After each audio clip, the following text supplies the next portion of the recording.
Welcome back, guys. I hope you guys had a very Merry Christmas and a Happy Holidays. And, if you're anything like me, you are probably over the break, if you got a break, or if not, either way, you're probably watching college football. And, we got round one of the college football playoffs out of the way. So, did you get what you hoped for, what you expected? For me, I got what I expected, not what I hoped for, but I got what I expected. It's almost like expanding the playoffs didn't really add all that much inclusivity or parity as everyone said it was going to. Instead, we got a bunch of blowouts, that were very boring, and whom sort of thunk it? When we had the four-team field, we already had a lot of blowouts because there really weren't four teams that were good enough to compete for a national title. So when you expand it to 12, it's not really hard to realize that, hey, we're not going to have 12 teams that can truly compete for a national title. But yeah, there was not a single good game in this first round. Not one of them was entertaining. I think this week really proved to everyone why this playoff format is so broken. And just on a personal note, not a single team I wanted to won this week either, which, also didn't make it super fun for me to watch. But, I love the game, so I still watched every single one of these games.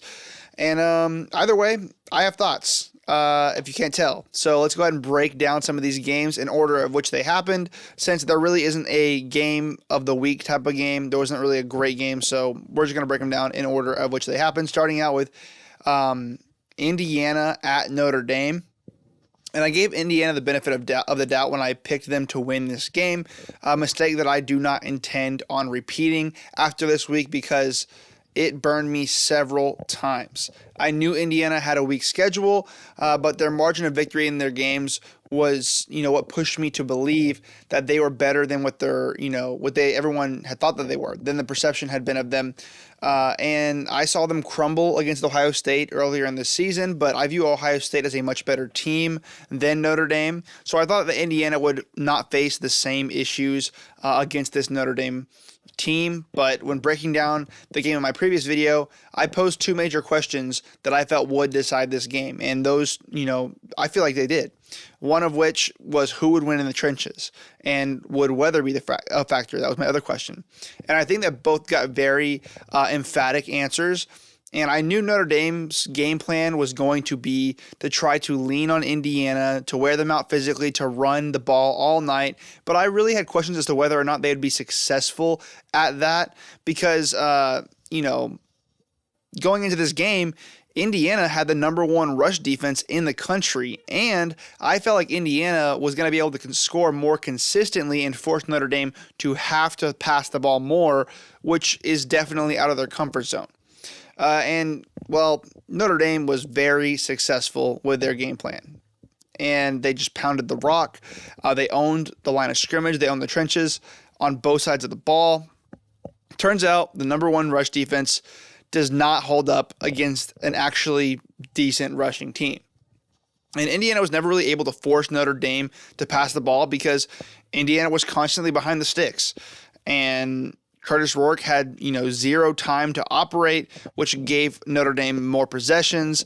Indiana really just could not get anything going because Notre Dame had such a huge advantage at the line of scrimmage. The talent gap was too wide. The depth was too thin. The moment was too big. And I think that the weather and atmosphere also significantly favored Notre Dame. Now, after watching this game, I do still believe Notre Dame would have won it regardless of the atmosphere or weather. And you may think both teams have to play in the same state where it's similarly cold. Both teams have to play in the same conditions, and that is technically true. But Notre Dame is a run-emphasis team, while Indiana has to throw it a lot more to win. And throwing the ball in the cold is a lot more difficult than running the ball in the cold. So Indiana, they tried to pass the ball. They couldn't get that going. I don't know how much of that was because of the pressure that Notre Dame was putting on them or how much it was because the weather was affecting them greatly. Either way, Indiana had an incredible season. They got pantsed in this game, so take that for what you will.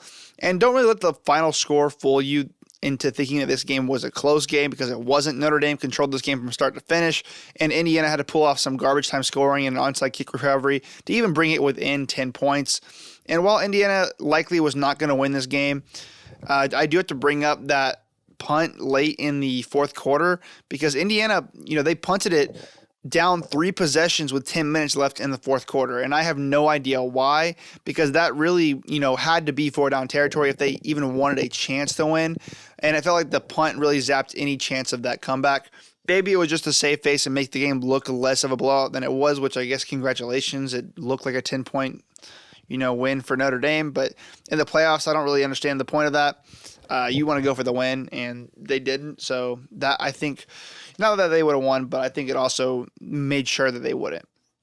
Next up, SMU at Penn State, and what a mess this game was. It's so sad to see a team that I think has so much potential just cripple themselves by so many mistakes.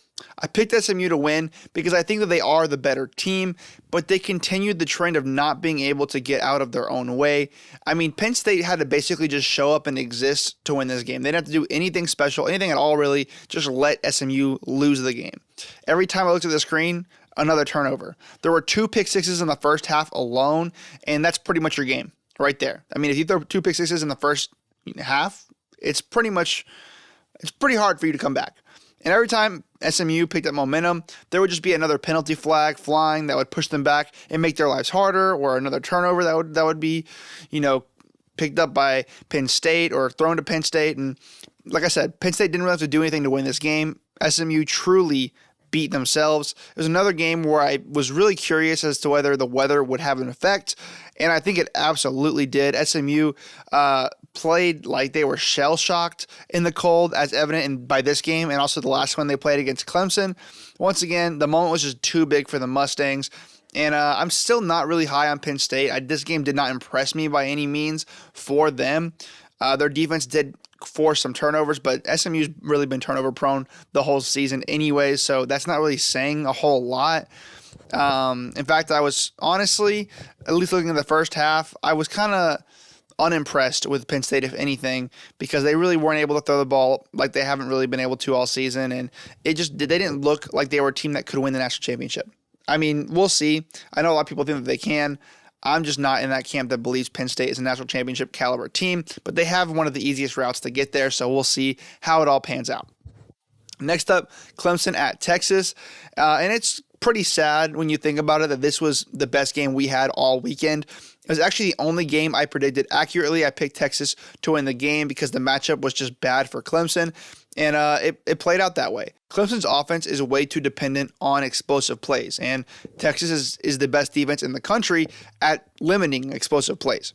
Texas also seemed to have a much better performance in the red zone than we had expected or that we had seen in previous games, especially, the last time we saw them against Georgia. They could not score in the red zone, and they were also having just troubles in general on offense, especially in the second half, which did show up a little bit here, but I'll talk about that in a second. The offense was just able to move the ball down the field pretty effectively against this Clemson defense. Now, Clemson's defense isn't the best in the world. We know that they are kind of vulnerable this year, but still worth noting. Also, Texas utilized Arch Manning a bit more, which I think that they will need to do more of if they have hopes to compete in the national championship. And Clemson, they struggled to run the ball like I said that they would. Penalties and big tackles for loss really kept Clemson from scoring on multiple occasions. Clemson did start to mount a comeback in the second half because that's just the way that Texas has been this year. They play lights out in the first half with Quinn Ewers, and then he forgets how to play, and the defense is just running on fumes, and the second half is usually not very great for Texas. They're definitely not a second half team. They usually kind of have a really hard time keeping it up in the second half, but they were able to stave off the comeback with an excellent run that took the momentum right back away from Clemson, and that was followed by a goal line stop that helped them seal the win. And there's still a lot of flaws in this Texas team, but they played well and got the dominant win. So they are moving on to the next round against Arizona State, which we will break down in the next video. But for now, we're going to move on to probably, the biggest disappointment of the whole first round, the biggest blowout of the night, Tennessee at Ohio State. Tennessee absolutely embarrassed the SEC by losing 42-17 to Ohio State. All the kneeling north and checkerboard the shoe and throwing the Ohio State goalposts in the water talk for this? Really? I mean, in their defense, Ohio State looked like they were shot out of a cannon in this game, much like they did when they played Georgia in 2022 after their loss to Michigan. And I don't really think that there's a team in the playoffs currently or out of the playoffs that is more talented than Ohio State. Ohio State is the most talented team in the country this year. I believe that, and they finally put it all together in this game. And this is not new information for me. I told you in the preseason that I had picked Ohio State to win the national championship game because they were the best roster in the country, and I figured they were going to get it done.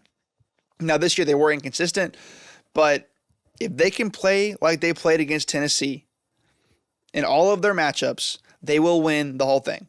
So I cannot fault Tennessee too hard for losing, but by this much is pathetic. It should have been at least a little bit closer than this. Ohio State owned the line of scrimmage. They dominated Tennessee in the secondary. On both sides of the ball, they were way more effective on the ground. They punched Tennessee in the mouth early, and they just never let up. And it did not help that Tennessee is dealing with some injuries, and weather, was a huge factor here and a big disadvantage to Tennessee, but let's not act like those things made a huge difference.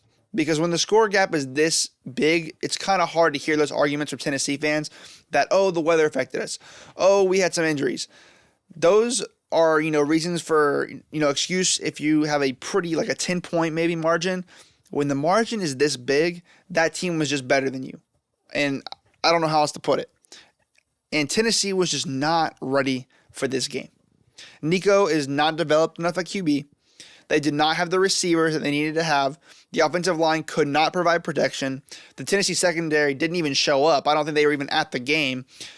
And I just have to point out that this game was this lopsided despite Tennessee winning the turnover battle. So Tennessee won the turnover battle and still got dominated at every single level. It was incredibly pathetic. Tennessee should not ever be allowed in the playoff again. I say that in jest, but I mean, letting an opposing team chant SEC by the end of the first quarter is insane. The fact that you let down your conference that bad. And I mean, I don't know. I think that Ohio State team is scary. I get it. But Tennessee always does this. They find a way to really just blow it whenever it's their, they think that they're going to be up there with the big dogs. And every single time they think that, they just proved to everyone why they're not there yet. They're not ready yet. But yeah, that's the first round of the playoffs. That's what I have to say. I hope you guys enjoyed this video. Please like, comment, and subscribe, and let me know what you think about this playoff system. And I will have a video shortly up about the predictions for round 2 of the playoffs. There are, at least they should have some better games in that round. So we'll see how that goes. But yeah, I hope you guys enjoyed. Peace.